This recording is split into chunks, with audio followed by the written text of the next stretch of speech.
I'm rocking the no-collar vest again. You are. And I will tell you, the outfit is not wife approved. So I had to slink out of the house today. But I like it. What does she say? I mean, She seriously. likes a collared shirt on me. Okay. Just in general or on the show?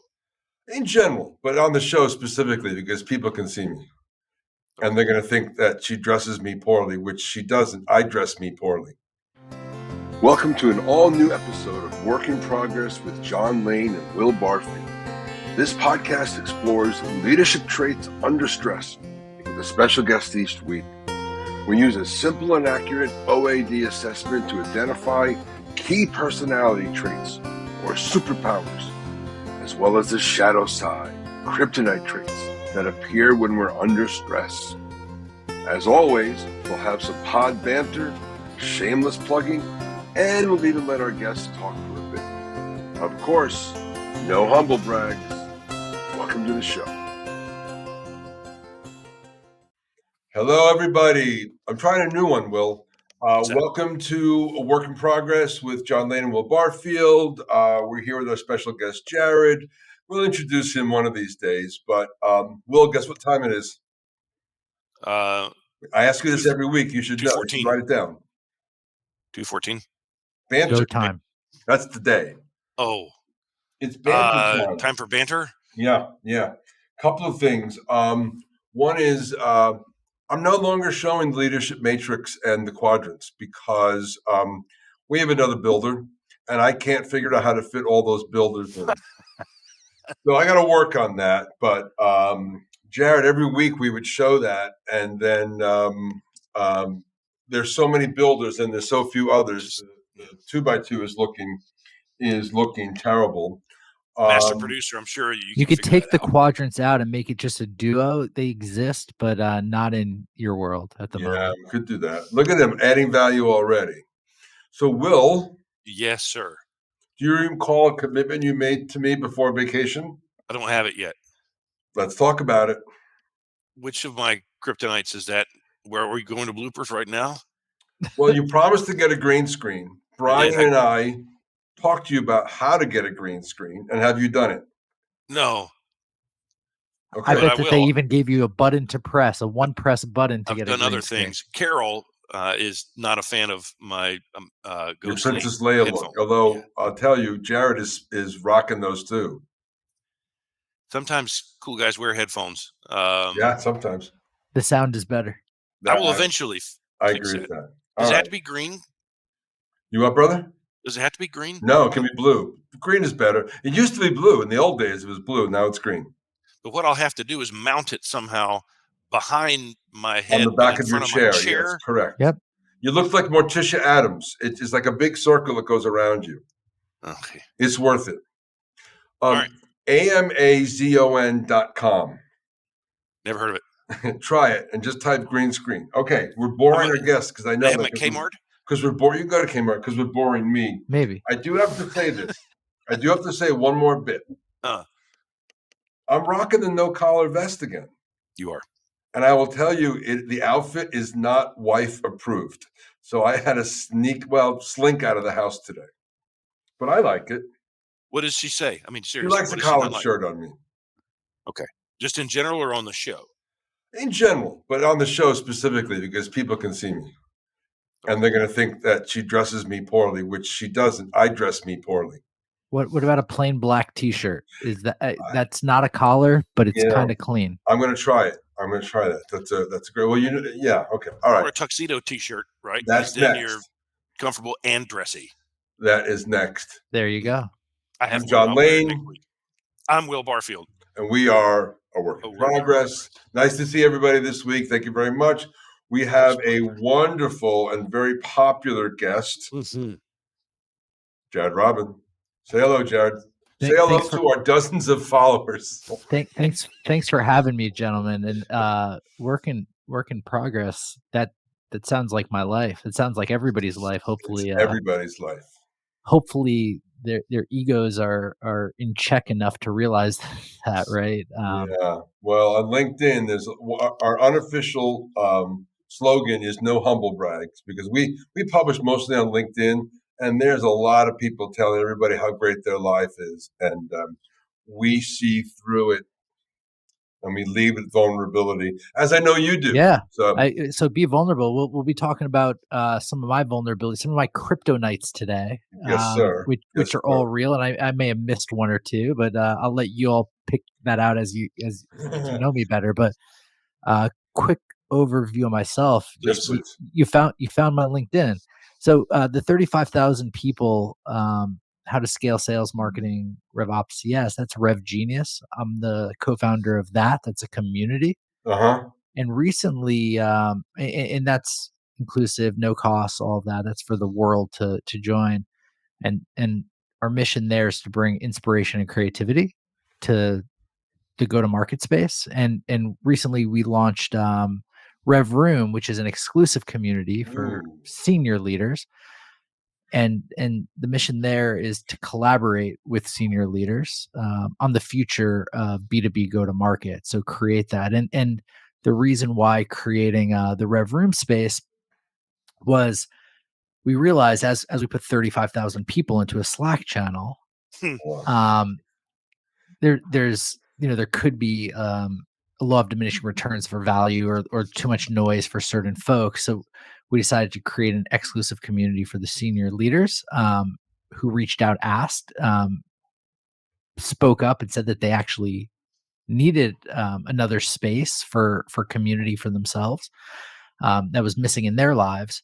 So we realized RevGenius wasn't satisfying it, so we created it, and really excited, like really encouraging results so far.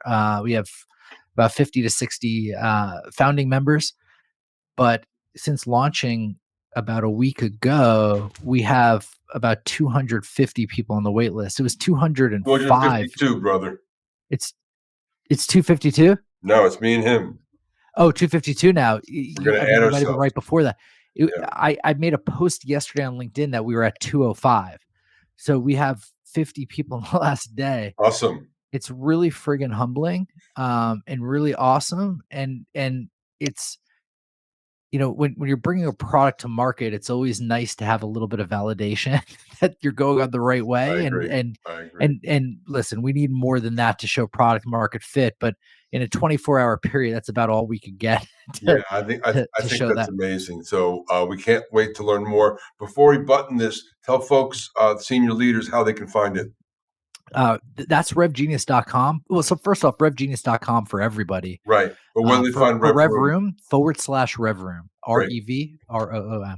Beautiful. All right. Well, let's get into it. John, as we roll, before we roll, just for clarity, is this the RevGenius, is it specific to tech and software, or is it industry agnostic? It's not, but it's heavily leaning that way. And with Rev Room, we just went all in and said, hey, this is for technology. So like technology senior leaders. Got it. And John, I think you're confused. I don't know that you and I could be in this. We would have to go to the senior citizens room. And the banter continues. Yeah, Jared might reject those 252, might cut it back down to 250. There is no ageism or anything. So all right, guys, I'm taking control of our podcast. So as we heard from Jared, and you heard from the beginning, we talk about leadership traits under stress, and where we define those leadership traits is in the easy to use but powerful OAD assessment. Takes 5 to 7 minutes to take. Jared will tell us a little bit about how easy and accurate it was on the next slide. But let's break this down. Will, ask the famous question. Jared, how does it feel to have yourself, crushed down and into a two-dimensional table? It feels just data. So it feels. I mean, at this point in my life, it feels good. At a certain point, when my ego is quite a bit bigger, it would have felt kind of crappy. But right now it's awesome, especially when it's done objectively. Yeah. Like so. Yeah, the uncomfortable part for me was when y'all shot a note saying like, "Hey, pick your 3 things for kryptonite." Yeah. I'm like, "Am I doing it right?" Like this is my opinion. Yeah, like I'm driving this. I'm going to be a little biased. It's personal. So let's break this down, and then we'll get into it. So I'm just going to say this again to the people. So our software is called and when you mouse over the screen, you all can't see it. So it makes it hard for me to show stuff. So I'm going to keep bringing that up to them. But the way you read this chart, this is the report after somebody takes the OAD assessment, and it comes out, and there's 4 primary, we call them relative traits: assertiveness, extroversion, patience, and details. And here's how we look at the whole picture of Jared.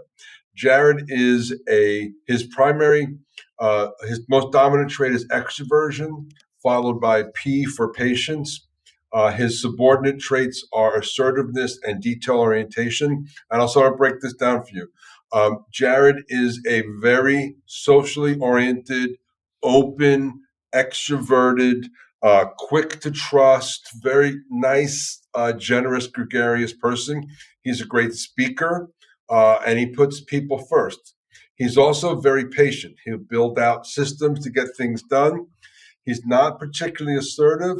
And then let's talk about this detail orientation. Again, this shouldn't be seen as a negative.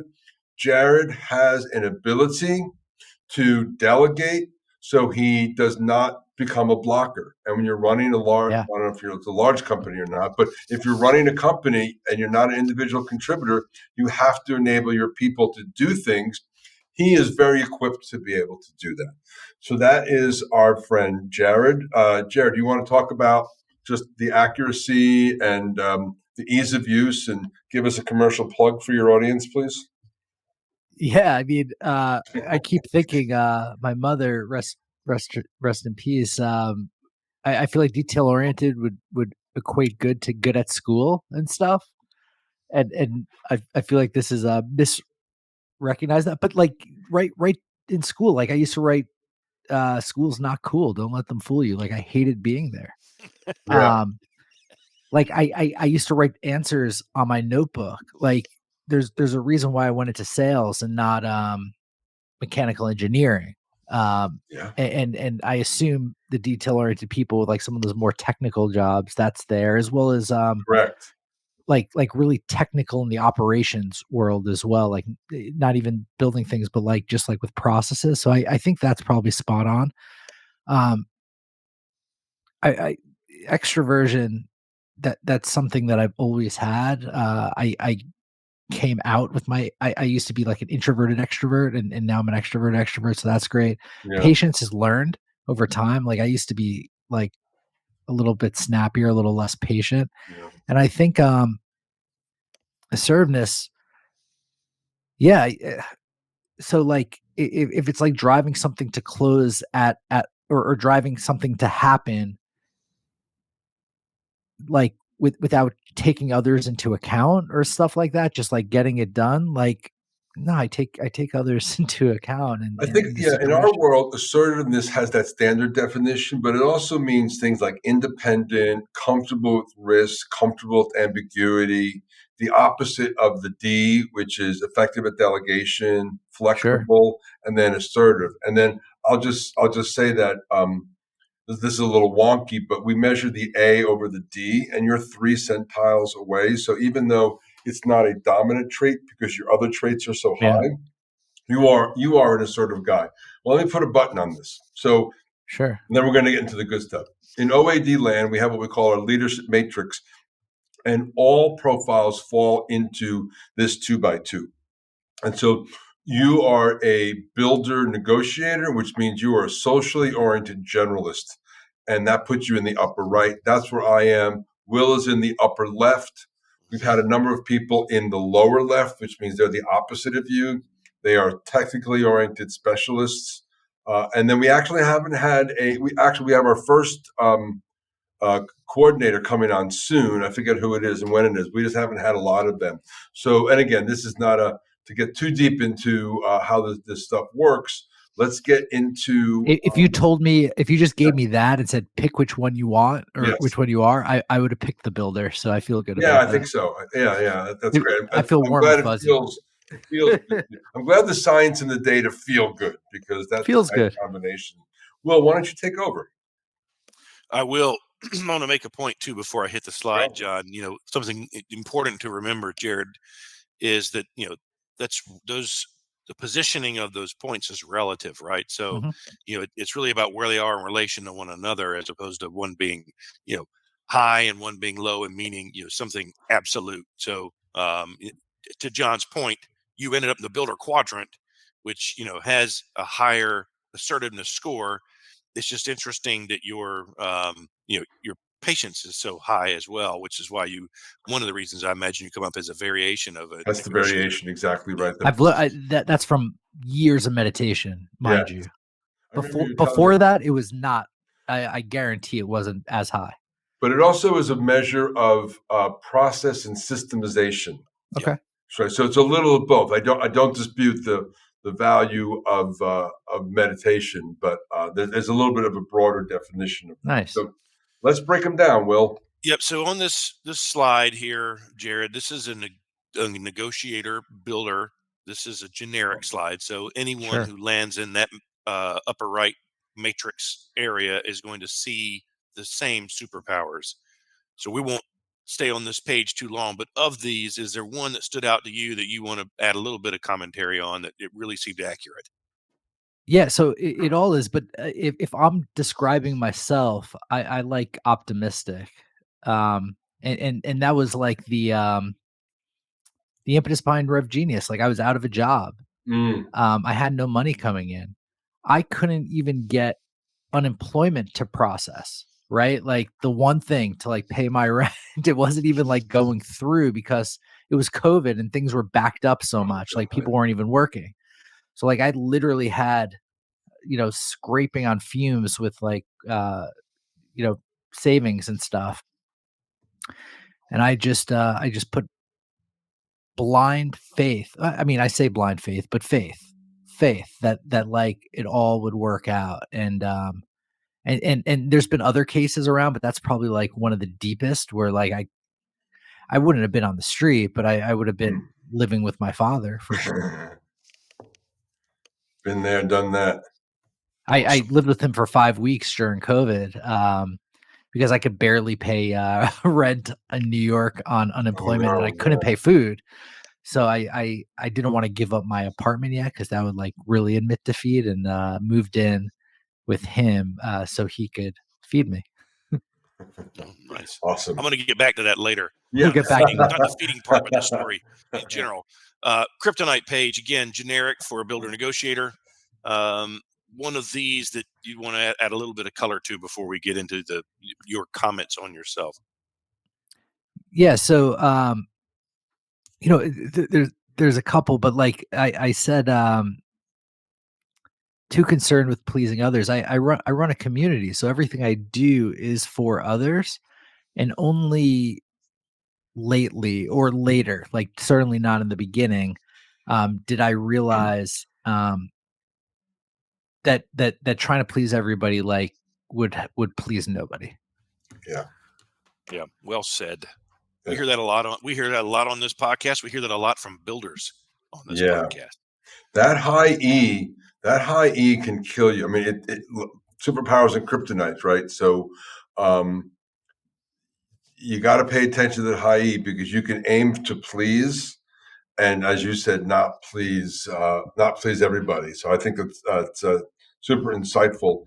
Let's talk a little bit about, Will, some of the bullets that Jared provided us. So when you got your report and looked at your results, Jared, you picked, a few superpowers here that you bulleted and responded back about, and we can dive in deeper here. Let's talk about your optimism, your view of yourself as a visionary, and your kindness. How are those, in your estimation, your greatest strengths? Well, I think optimism, especially around others and around ourselves, is important, right? Like, because it keeps us in the game, so to speak. Yeah. One of the things I've thought about at enough length since jumping into the startup world is the fact that most people and businesses fail because they give up too early. Okay, like that's been pretty sure that's been proven time and again. And you always hear stories about people leaving too early as well, right? Like from something that does continue and succeed. And I've, oh my gosh, my first job out of school, I was part of a 50-person startup called Seamless Web, and I left after 3 months. Okay. I don't know if you know Seamless Web, became seamless.com, acquired 2 times. I didn't have equity in the beginning. Maybe they would have given me along the way, but that's one early example in my life of just like cutting out and the reason why I cut out was because I didn't think that I worked. I mean, I don't know if it's a lack of optimism as much as, but I do think me being there like would have helped. So like me got more optimistic about that situation would have brought me into software sales probably 7 years earlier. Now, in regards to visionary, like thinking outside the box, in particular, and like and like questioning why can't something be done is what creates products and circumstances and spaces that haven't been done that could benefit. Like the innovator's dilemma, or I'm not the innovator, the innovator stack, I should say. Great book. Like, why can't credit cards be processed from your cell phone, like plug-in? Well, because of this rule by this credit card company and this rule by Apple. Okay, but can it actually be done? Yes, it can actually be done. Yeah. Right? Like it can. You just need to figure out around that. So like asking the questions, and understand, like, is this objection for it getting done because it actually can't be done? Like, can we turn air to fire or whatever, or whatever actually can't be done because against science? Or is it just because people say it can't, or there's a rule book somewhere, et cetera? And then, and pushing through that is big. Like, why can't there be an open, inclusive community for all revenue professionals? Why can't there be another leadership community in a different way and stuff like that? If you have a different mission and right. And kind, oh man, earliest quote, one of the earliest quotes from my father that sticks with me. It's better to be kind than right. And I like that. we've all won an argument where we were clearly right, and that other person might not be talking to us anymore, or might think about us a different way. Realistically, they might think about us a different way because you pushed the point home way too far. And technically, you did the research after the call and you are right, but you've soured that whole relationship because of something so silly. Or what could be even worse is you push it forth and you make them feel like lesser of a person or something like it. There, you could be wrong and be right. So it's better to be kind than be right. I think it's super insightful, and I think we've all won arguments and walked away feeling like losing friendships. Yeah, that didn't work. I love that. I love the idea of being kind. I'm going to be a little unkind, Will, and move forward because I think folks want to hear about the kryptonite. Yeah, appreciate that. Good segue, John. Thank you. And I don't think it's unkind at all. I think we, heard what Jared was talking about there, and there's some things I pulled out of that I'm going to circle back to. But kryptonite page, these are things that you mentioned, Jared, that when the pressure's on, challenges up, that superpower can invert, become a kryptonite. The things that make you great can also be weaknesses. Why don't you touch on the items that you selected here? Oh man, like running a company, our company's smaller, but regardless of the size, there's no less than 100 things to do at any one time, and probably more like 1,000 or thousands. Right before this call, I sent an email to the accountant to get the taxes started for this year, right? Knowing that we're a month away. And those aren't even, so like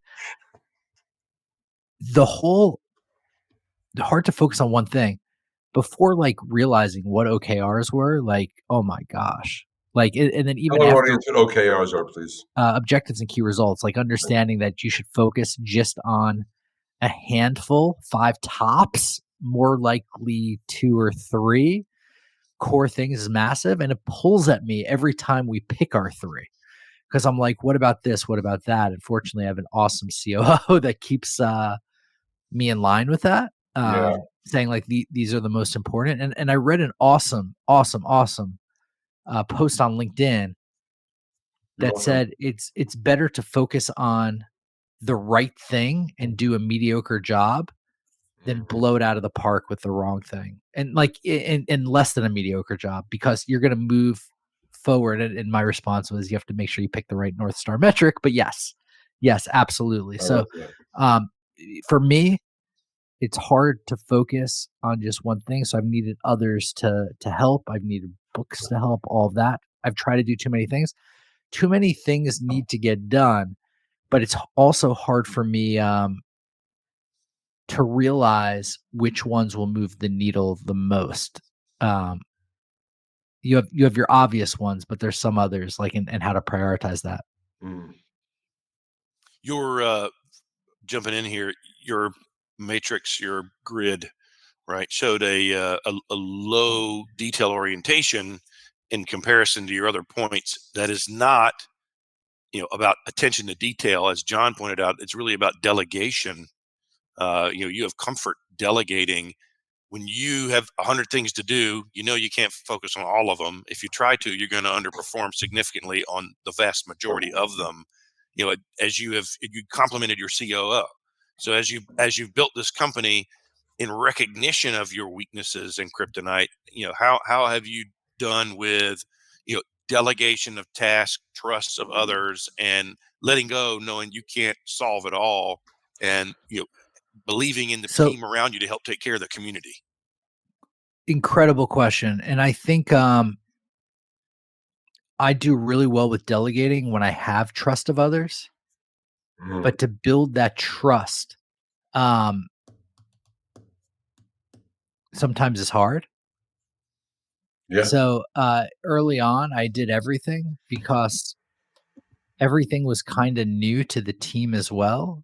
But recently, we brought on some new people and all of this that are better than me at a lot of things, and I'm being better at delegating, and credit to our new COO for helping me with this way, like whether he realizes it directly or not. Give a call out. Who's the COO? Yeah, Jason Hubbard. Jason Hubbard. He could be oh man, he'd be a good guest.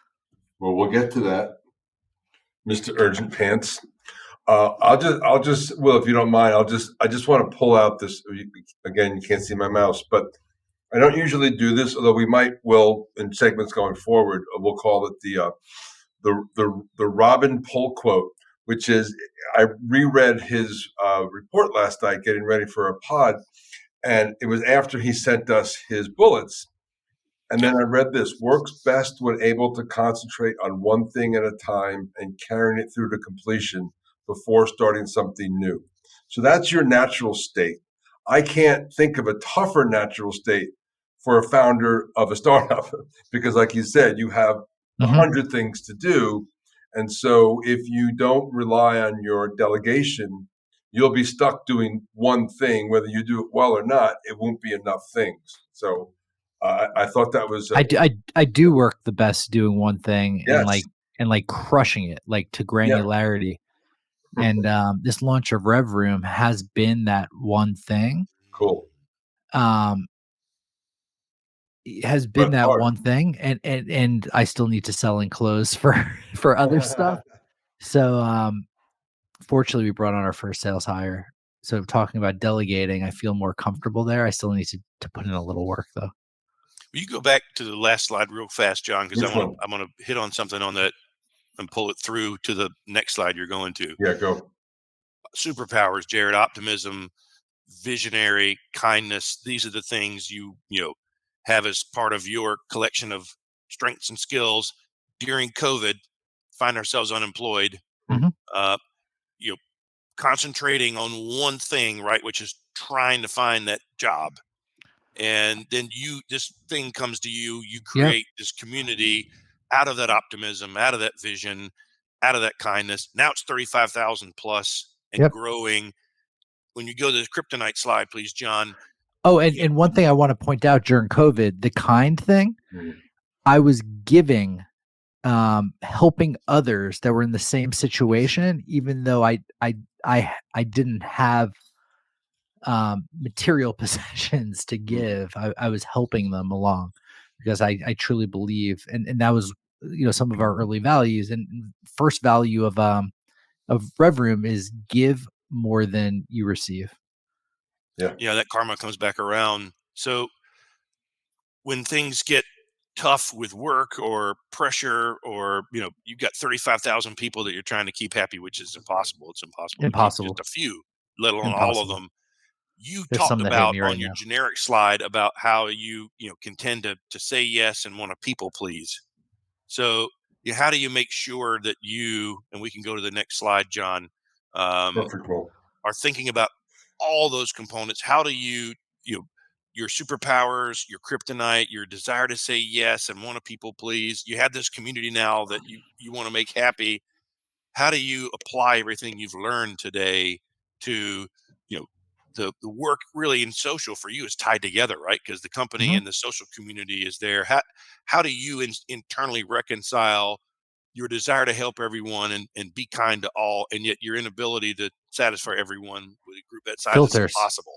Filters, right? Like, somebody reached out right before this call.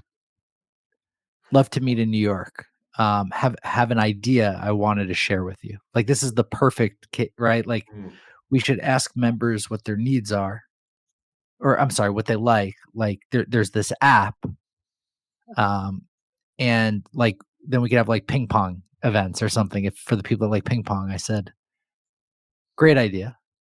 We have a meetup in New York, so we should meet up there. Your idea sounds complicated, but like, let's have this meetup in New York and figure it out from there. So like, acknowledge, understand that not like filter through, filter, understand how much the people actually need you, or if they're just reaching out to you because they need somebody. That's a big thing sometimes, if they need somebody. So on LinkedIn, people will reach out to me like, hey, I need your help here. And I'll say, thank you for reaching out. I've created a community of 35,000 other people that could also help. Why don't you join? It's free. And shoot me a note inside. That's and great. I'll help guide you along the way. So delegate all of this to the community, I think is big. I think, yeah. So filter some and delegate some, and not necessarily delegate to the team. Yeah. Delegate to the community. Hey, I don't know how to get into software sales. Great. This person just got in. Let me introduce you to. Can I tell you, you've created the ultimate delegation machine. Yeah. In your company. I think that's super awesome. Guys, I got to put a button on it. Producers coming to the door. It's grumpy. You've barely made it through the gauntlet of the Will Barfield interrogation. In fact, I've slowed it down a little bit, so it wasn't full throttle. Oh, I would have loved it. Yes, is usually in tears by now. Can you please think of somebody who you think could also handle the withering gaze? So I have 3 people. Beautiful. Jason Hubbard, who I announced. Got it already. Who's great. Leslie Venetz. I love Leslie. Oh, really? Has she been on yet? No, but I mean, she's a LinkedIn must read every day for me. She is wonderful, and I feel like you'd have great banter with her. Yeah, great. And I'm going to suggest Dale Zwizinski. You'll spell that? Zwizinski. And I had to look him up just to make sure I got it right. Because I think he would be slightly more detail oriented and slightly like different. I think Leslie might end up reading similar I to bet me. Leslie's a builder. Leslie's a builder. Yeah. Jason's going to be a builder-ish. I hope for your sake, Jason is either a facilitator or an expert, but we'll see. He might be a facilitator. So That he's is- got some similar traits, but he's Yeah. better in ways I need him to be better. I don't know if it's to a whole nother quadrant or not, but We'll see. we'll find out. We will find out. All right. Awesome. Thank you very much. Great Jared. That's show. wonderful. Thank you for being with us. Jared, Will, you want to take us out? To dinner? Sold. Where do you want to go? Oh, you mean Ensign Barfield, take us away. Thank you for attending, everyone, today. My mom, John's mom, our wives. Great having you here. Yeah, Jared's dog. I'm Will Barfield. I'm John Lane. Yeah, and I stepped on it. Well, I stepped on you. Do it again. Hi, I'm Will Barfield. And I'm John Lane. And we are a work in progress. Thanks, Jared. Thanks, Jared. Appreciate it. Enjoyed it. This is awesome. Thank you for having me. Bye. Work in Progress is a podcast presentation of Slipshod Productions. Available on LinkedIn and YouTube. Executive produced and starring John Lane and Will Barfield. Talent booking, production, and editing by John Lane. Thanks for watching. See you next week.